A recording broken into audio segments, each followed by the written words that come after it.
Hey, this is a short video on installing Synthia.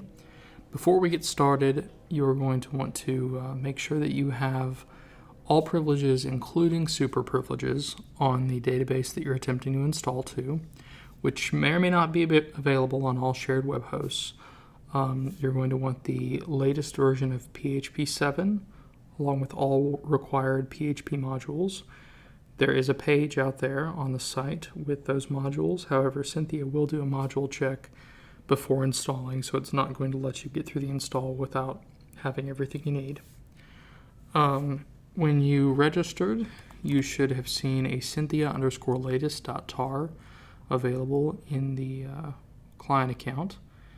Once you've FTP'd that up to the site that you're intending to install on, you're just going to want to unzip it with a tar-xvf for extract verbose and force.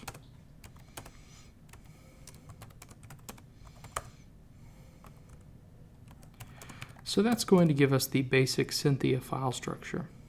So for simplicity and to avoid any potential permissions issues, I'm going to go ahead and just chown all of this to Apache.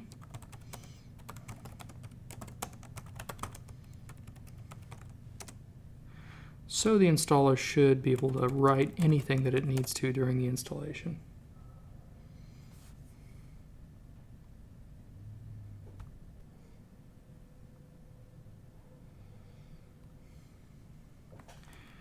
Now that we've chowned all of that to the appropriate user, we are just going to go out to a web browser.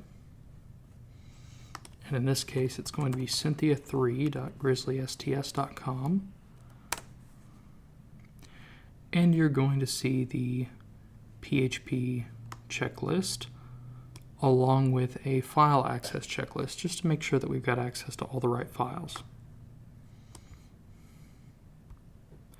Going to the next step, we're going to see the license key. Now in future versions, there will actually be custom license keys to enter here. In this case, every version is free, so everyone gets the same Synthia Free Beta 1.0 license key. So here we're going to go ahead and put in our database credentials. That's going to be localhost, Synthia.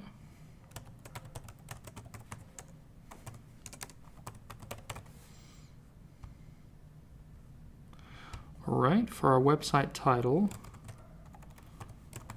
going to do Grizzly STS Synthia demo.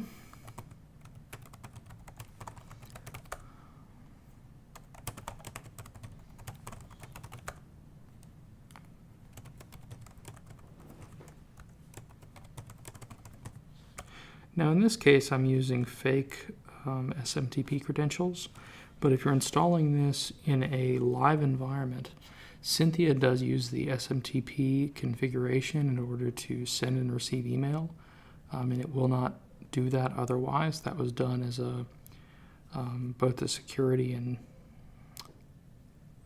I suppose more of an enterprise feature. So I would recommend making sure that all of those credentials are correct and are functional. So admin first name, we're just going to do admin and then user. And this will be the first admin user on the site. You can, of course, go in and add more later.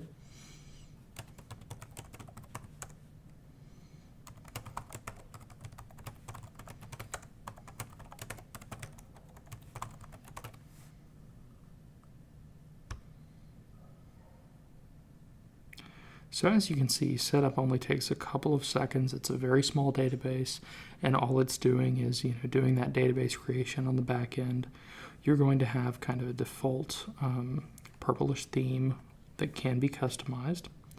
So I'm going to go ahead and log in with my admin user I've created.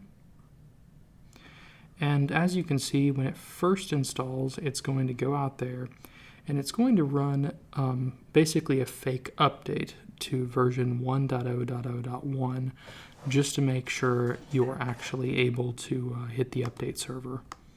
And future updates will be as easy as what you just saw there, hopefully.